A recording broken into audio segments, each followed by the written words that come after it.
TTA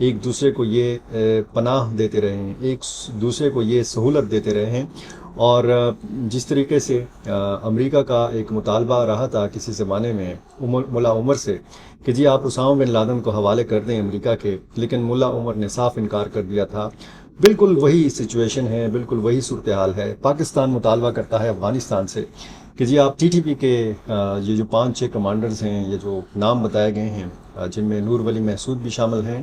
اور جن میں حافظ گل بہادر گروپ کے سربراہ حافظ گل بہادر بھی شامل ہیں، یہ آپ پاکستان کے حوالے کر دیں، یا خود افغانستان کی حکومت افغانستان کے اندر ان لوگوں کے خلاف کارروائی کرے، یا پھر ان لوگوں کو یا ٹی ٹی پی کی قیادت کو پاکستان میں حملوں سے روکے، افغان سرزمین کو پاکستان کے خلاف استعمال نہ ہونے دے۔ تو جو تحریک طالبان سے وابستہ تنظیمیں یا عسکریت پسند افغانستان جا کر حملے کرتے تھے، یہ جو پاکستانی فورسز کے اوپر، عام لوگوں کے اوپر حملے نہیں کرتے تھے، ان کو سمجھا جاتا تھا کہ یہ گٹ طالبان ہیں، اور جو باقاعدہ پاکستان میں کارروائیوں میں ملوث تھے، جو مختلف دہشت گردی کی کارروائیوں میں ملوث تھے، ان کو سمجھا جاتا تھا، ان کو کہا جاتا تھا کہ یہ بیڈ طالبان ہیں۔ اب یہ جو موجودہ دور میں گڈ اور بیڈ کی اصطلاح استعمال ہوتی ہے، تو گڈ طالبان بنو میں جو موجودہ صورتحال ہے، اس میں یہ سمجھا جاتا ہے کہ جنہوں نے سرنڈر کیا، جنہوں نے اسلحہ پھینکا، جنہوں نے ہتھیار ڈال دیے، اور باقاعدہ مختلف محکموں کو یہ بتایا کہ جی ہم باقاعدہ ہمارا کوئی تعلق ٹی ٹی پی کے ساتھ نہیں ہے، اور اب ان لوگوں پر الزام ہے کہ اس کے باوجود بھی ان کے ٹھکانے تھے بنو میں، اور ان کے مراکز تھے، یہ یہاں پر رہتے تھے، یہاں سے منصوبہ بندی کرتے تھے، ان کے پاس نان کسٹم پیڈ گاڑیاں بھی تھیں، ان پر یہ الزام بھی تھا کہ یہ ٹارگٹ کلنگ کے واقعات میں بھی ملوث تھے، یہ مختلف دیگر جرائم میں بھی ملوث تھے، یہ بھتہ خوری میں بھی ملوث تھے۔ تو شکوک و شبہات لوگوں کے ذہنوں میں یہ تھے، اور لوگ یہ چاہتے تھے کہ گڈ ہو کہ بیڈ ہو، یہ سارے قسم کے جو ملیٹنٹس ہیں ان کا خاتمہ کیا جائے، ان کے ٹھکانوں کا خاتمہ کیا جائے۔ اس کا مطلب یہ تھا کہ بنو کے لوگوں کا یہ جو چیخ و پکار تھی، یہ جو امن کے نام پہ یہ نکلے تھے، تو پیچھے کچھ نہ کچھ تھا، یعنی پیچھے لوگوں کو معلوم تھا کہ فلاں فلاں علاقے میں ایسے مراکز ہیں، ایسے ٹھکانے ہیں کہ جو مشکوک سرگرمیاں جہاں پہ ہوتی ہیں، یا جہاں سے جو ہے اس قسم کی سرگرمیوں کی منصوبہ بندی ہوتی ہے۔ بہرحال یہ صرف بنو کے لوگوں کو معلوم نہیں تھا، بنو سے متعلقہ جتنے بھی ادارے ہیں، محکمے ہیں، پولیس ہے، سی ٹی ڈی ہے، ان سب کو معلوم تھا۔ سوال یہ ہے کہ ان کے خلاف کارروائی پہلے کیوں نہیں ہوئی، یہ سوال بھی، اور اس سے جڑے بہت سارے اور سوالات بھی پچھلی ویڈیوز میں اٹھا چکا ہوں، اور یہ جو ایک سلسلہ ہم اب دیکھ رہے ہیں کہ وزیر اعلیٰ خیبر پختونخوا اب جا رہے ہیں، آج ان کا 2 بجے کا وقت مقرر ہے، وہ بنو میں اسی مقام کے اوپر پریٹی گیٹ کے ساتھ ایک بڑے اجتماع سے خطاب کریں گے۔ بنو میں اس دن ہڑتال بھی ہے، بنو میں اس دن اسی طرح کا ماحول ہوگا جس طرح ہم نے اس دن دیکھا تھا، لیکن اس سے شاید مختلف ہو، کیونکہ اس دن لاکھوں کی تعداد میں لوگ نکلے تھے۔ یہ جو جلسہ ہو رہا ہے وزیر اعلیٰ خیبر پختونخوا کا، یہ پریٹی گیٹ سے ریگل سینما تک، میران شاہ روڈ تک، یا جو پوڑی گیٹ تک، کسابان گیٹ تک کا جو راستہ ہے، یا جو پریٹی گیٹ سے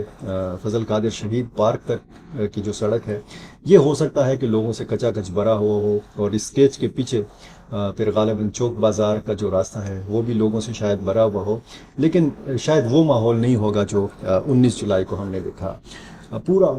بنو کی سڑکیں، بنو کی گلیاں، بنو کے میدان، یہ سارے لوگوں سے کچا کچ بھرے ہوئے تھے، اور بنو نے اس حوالے سے اگر آپ دیکھیں تو ایک تاریخ رقم کی ہے۔ بچے نکلے، نوجوان نکلے، بوڑھے نکلے، گھروں میں خواتین نے دعائیں مانگی، نوافل ادا کیے بنو میں امن کے قیام کے لیے، اور اب اس کے اثرات پورے صوبے میں ہیں۔ پورے صوبے میں ایک منصوبہ بندی ہو رہی ہے، مختلف علاقوں کے لوگ امن پاسون کے نام سے اٹھ کھڑے ہوئے ہیں، اور یہ جو چیز ہے بنو میں اس کی بنیاد پڑی ہے۔ پاسون یا لوگوں کا اس طرح امن مارچ کے لیے نکلنا، یہ کوئی پہلی دفعہ نہیں ہے کہ جی بنو میں صرف پہلی دفعہ ہوا، اس سے پہلے بھی مختلف علاقوں میں اس طرح کے عوامی اجتماعات ہوئے ہیں، لیکن بنو نے تو پچھلے سارے ریکارڈ توڑ دیے ہیں لوگوں کی تعداد کے حوالے سے، لاکھوں کی تعداد میں لوگ نکلے۔ اب اس کا فائدہ صوبائی حکومت کو یا تحریک انصاف کو کیا مل رہا ہے؟ ایک آپ دیکھیں کہ جب مرکزی ایپیکس کمیٹی کا اجلاس ہوا، جو نیشنل ایکشن پلان کے تحت ایک ایپیکس کمیٹی مرکزی بنائی گئی تھی، وزیر اعظم شہباز شریف نے پھر اس میں یہ کہا کہ جی اعلان کیا گیا وفاقی حکومت کی طرف سے کہ جی عزم استحکام کے نام سے ایک نئی مہم، ایک نئی حکمت عملی جو ہے وہ شروع کی جا رہی ہے۔ اس پر پھر کنٹروورسی پیدا ہو گئی، اس چیز کا تنازع اٹھ کھڑا ہوا کہ جی یہ کوئی نیا آپریشن ہے۔ علی امین خان گنڈاپور نے واضح کر دیا تھا کہ میں بھی اس ایپیکس کمیٹی میں شریک تھا، لیکن میں نے لفظ آپریشن نہیں سنا، اور بعد میں پھر اس کی وضاحت عسکری قیادت نے بھی کی، سیاسی قیادت نے بھی کی کہ جی کوئی آپریشن جو ہے اس طرح نہیں ہوا۔ پھر اس کے بعد ہم نے دیکھا کہ مختلف سیاسی جماعتوں نے مخالفت شروع کر دی عزم استحکام کی، اور یہ کہا گیا کہ جی ہمیں قبول نہیں ہے، کوئی کل جماعتی کانفرنس نہیں ہوئی، سیاسی جماعتوں کو اعتماد میں نہیں لیا گیا، یہ معاملہ پارلیمان میں ڈسکس کرنے کا تھا، پارلیمان میں کوئی معاملہ ایسا ڈسکس نہیں ہوا۔ پھر کل جماعتی کانفرنس کی یقین دہانی بھی مرکزی حکومت نے کرائی، پارلیمان میں بھی معاملہ لے جانے کے حوالے سے بھی بات ہوئی، لیکن یہ دونوں سرگرمیاں جو ہیں ابھی تک نہیں ہوئیں۔ بہت ساری وضاحتیں D G I S P R کی پریس کانفرنس میں بھی سامنے آئیں۔ اب میں اس سے پہلے کہ آپ کو ایپیکس کمیٹی وہ اس کی تفصیل آپ شاید جانتے بھی ہیں، لیکن میں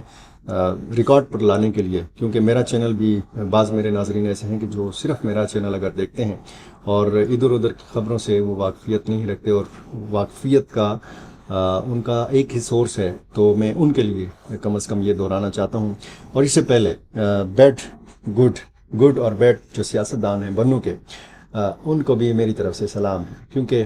ظاہر ہے کہ اس میں کوئی اچھا سیاستدان ہے یا کوئی برا سیاستدان ہے،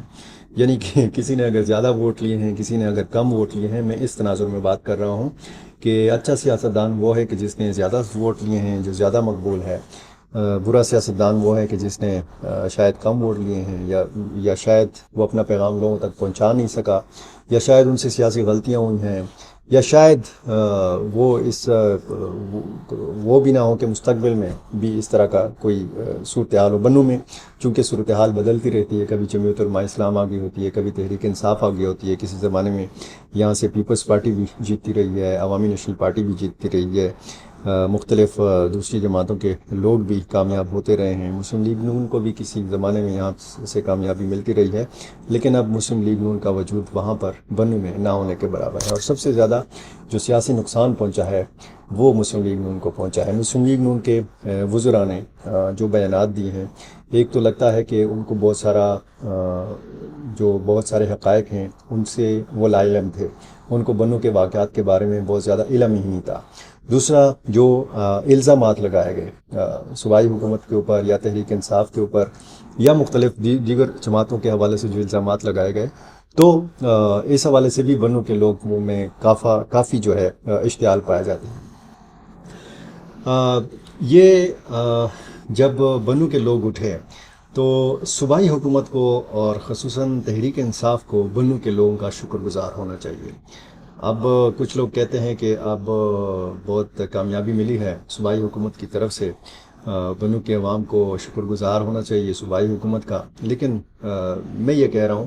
کہ صوبائی حکومت کو بنوں کے لوگوں کا شکر گزار ہونا چاہیے۔ صوبائی حکومت کو عزم استحکام کے معاملے میں اور اسٹیبلشمنٹ کے ساتھ اپنا سکور برابر کرنے کے حوالے سے اگر آپ بات کریں، تو پھر بنوں کے عوام نے صوبائی حکومت کو اور تحریک انصاف کو ایک آکسیجن فراہم کیا ہے، ایک ایسا موقع فراہم کیا ہے کہ جس کی وجہ سے اب ایک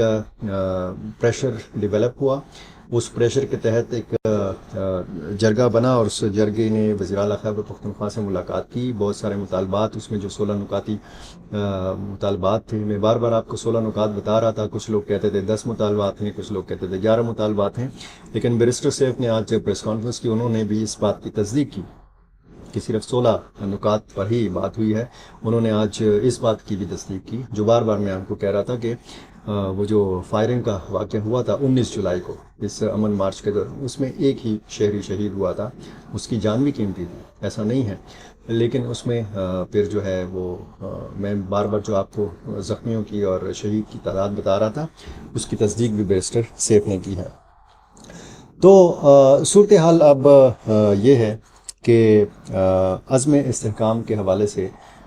جب ایپیکس کمیٹی کا اجلاس ہوا، فوج کے ساتھ براہ راست یہ مطالبات تعلق رکھتے تھے، تو اس میں جب دیکھا گیا کہ جی بنو کے لوگ کافی، اور صرف بنو کے لوگ، بنو ایک مثال بنا ہے، یہ پورے خیبر پختونخوا کی آواز تھی۔ پورے خیبر پختونخوا کے لوگ جو ہیں یہ خائف ہیں، آپریشن کے نام سے خائف ہیں، ان کا کافی نقصان ہو چکا ہے، انہوں نے نقل مکانی دیکھی ہے، انہوں نے اسی دنیا میں ایک قیامت دیکھی ہے، قیامت صغریٰ دیکھا ہے۔ ان کی دکانیں، ان کا کاروبار، ان کے گھر بار، ان کے مویشی، ان کے اثاثے، یہ آپریشنوں کی نظر ہوئے ہیں، یہ نقل مکانیوں کی نظر ہوئے ہیں، اور اس کے بعد ان کو معاوضے بھی نہیں ملے، اس کے بعد ان کو اس طریقے سے کمپنسیٹ بھی نہیں کیا گیا۔ پھر ظاہر ہے کہ وہ جو آپریشنز ہوئے تھے ان کے نتائج بھی لوگوں کے سامنے ہیں۔ دہشت گردی یا انتہا پسندی اس طریقے سے پھر ختم نہیں ہوئی جس طریقے سے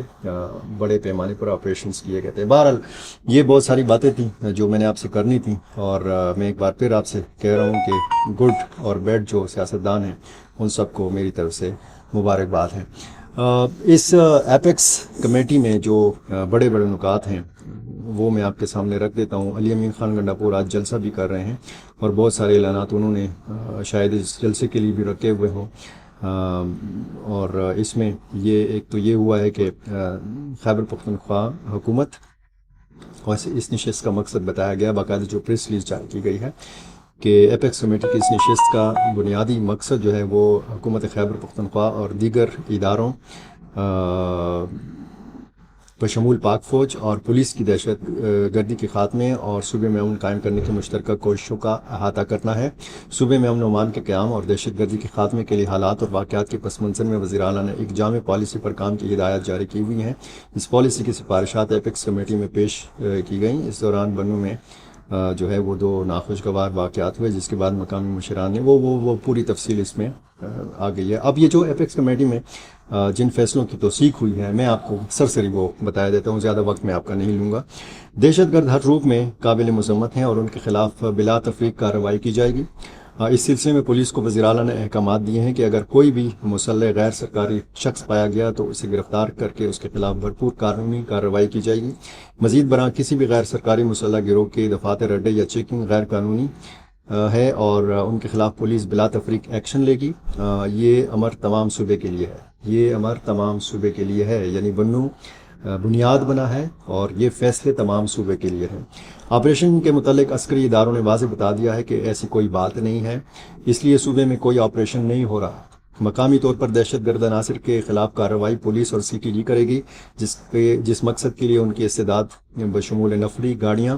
بختر بند آتشی ہتھیار بڑھائی جا رہی ہیں۔ البتہ کچھ علاقوں کی نوعیت، جغرافیہ اور بارڈر سے نزدیکی علاقے جو ہیں وہ ایسے ہیں کہ افواج پاکستان کی مدد کے بغیر کارروائی ممکن نہیں۔ ایسی صورت میں حالات کے مطابق کارروائی کی جائے گی، تاوقت یہ کہ CTD اور دیگر اداروں کی استعداد اس قابل ہو سکے۔ جو تیسرا نقطہ ہے وہ یہ ہے کہ پولیس کو ہدایات جاری کر دی گئی ہیں کہ فوری طور پر باقاعدہ اور ہم وقت گشت کو یقینی بنائے اور موجودہ نفری اور گاڑیوں کے تمام صوبہ بشمول جنوبی اضلاع کو ترجیحی بنیادوں پر اضافی مدد فراہم کرے۔ نئی اسامیوں کی تخلیق میں بھی ان تمام علاقوں کو ترجیح دی جا رہی ہے اور یہ سلسلہ جاری رہے گا۔ چوتھا پوائنٹ یہ ہے کہ مشکوک علاقہ جات اور مدارس پر کارروائی CTD کی ذمہ داری ہے اور یہ کارروائی CTD کرے گی۔ مشکوک۔ پانچواں پوائنٹ یہ ہے کہ چونکہ سرحدی قبائلی اضلاع کے عوام مقامی قبائل کے ساتھ تجارت پر انحصار کرتے ہیں، جس کے لیے مختلف سرحدوں پر نقل و حرکت ہوتی رہی ہے، جیسے کہ تورخم، خرلاچی، انگور اڈا، اسی طرح غلام خان اور باجوڑ اور محمد کے روایتی بارڈرز پر بھی تجارت کی اجازت دی جائے۔ اس سلسلے میں کیس وفاقی حکومت کے پاس پہلے سے پیش کیا گیا ہے۔ اس سے مقامی روزگار ملے گا اور خوشحالی بھی آئے گی اور قانونی کاروبار سے اسمگلنگ کی حوصلہ شکنی ہوگی اور محصولات میں بھی آمدن ہوگی۔ چھٹا پوائنٹ، عوام اور اداروں کے مابین بعض اوقات غلط فہمیاں جنم لیتی ہیں جن کا فوری اور مقامی حل نہایت ضروری ہے۔ ہر کمشنر کی سطح پر کمیٹیاں مقرر ہوں گی جن میں عوامی نمائندے، سول، عسکری اور پولیس کے نمائندے ہوں گے، جو ایسے کسی بھی واقعہ یا مسئلے پر فوری جرگہ بلائیں گے اور قابل عمل حل نکالیں گے تاکہ عوام اور تمام ادارے ملک کی امن اور ترقی کے لیے ہم آہنگی سے مشترکہ لاہ عمل بنا کر آگے بڑھ سکیں۔ ایسی کمیٹیاں ضلعی سطح پر بھی تشکیل دی جائیں گی۔ ساتواں پوائنٹ، بنو واقعے کی جوڈیشل انکوائری کے لیے عدلیہ کو درخواست دی جائے گی، تاہم حکومت اپنی انکوائری بھی کرائے گی اور ذمہ داران کا تعین کرے گی۔ ایپیکس کمیٹی کی رائے میں پرامن احتجاج اور ہر شہری کا آئینی حق ہے، لیکن ساتھ ہی ساتھ سب کا یہ فرض ہے کہ قانون اور ضابط اخلاق کی پاسداری ہو، لاقانونیت اور تشدد احتجاج سے گریز کیا جائے تاکہ دیگر عناصر اس کو کسی اور مقصد کے لیے استعمال نہ کریں۔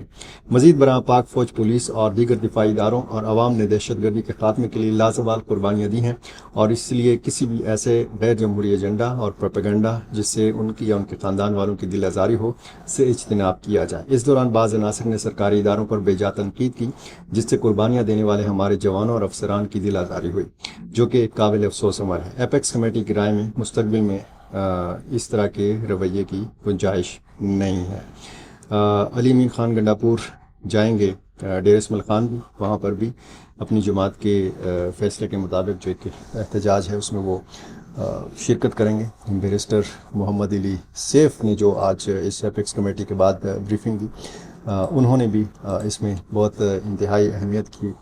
حامل باتیں کی ہیں اس پریس کانفرنس میں۔ انہوں نے کہا کہ بنو واقعے پر صوبائی حکومت اور فوج کے خلاف وفاقی اداروں نے پروپیگنڈا کیا۔ اس کی تفصیل بھی یہی بتائی تقریباً جو میں نے آپ کے سامنے رکھی ہے۔ اب علی امین خان گنڈاپور کا امتحان یہ ہے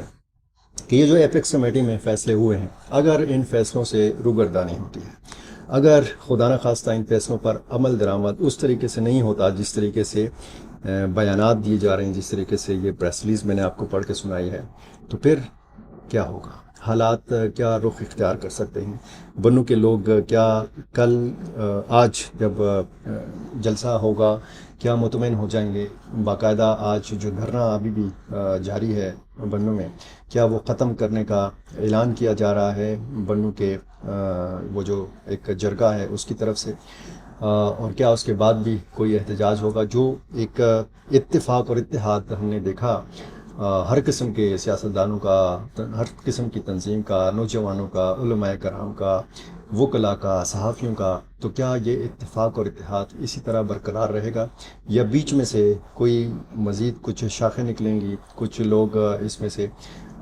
فائدہ اٹھانے کی کوشش کریں گے، کچھ متنازع چیزیں اچھالنے کی کوشش کریں گے؟ بہرحال میں نے شروع میں جو گڈ اور بیڈ طالبان کی بات کی اور پھر گڈ اور بیڈ سیاستدانوں کی بات کی، گڈ اور بیڈ جو جرگہ مار ہیں بنو کے، یہ جو بلا معاوضہ لوگوں کی راضی نامے لوگوں کے کرتے ہیں، صلح صفائی کرتے ہیں، باقاعدہ بیچ میں جرگہ بیٹھتا ہے،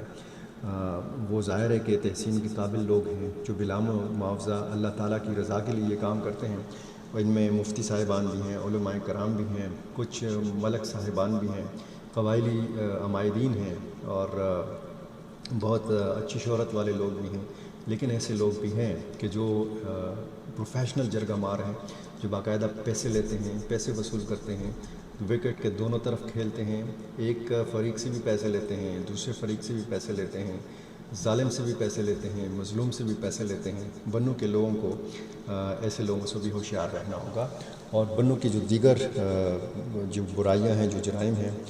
ان کے خاتمے کے لیے بھی ضروری ہے کہ متعلقہ ادارے، متعلقہ اسٹیک ہولڈرز جو ہیں، ملکان ہیں، بنو کے رہنما ہیں، بنو کے سیاستدان ہیں، وہ بھی اپنا کردار ادا کریں،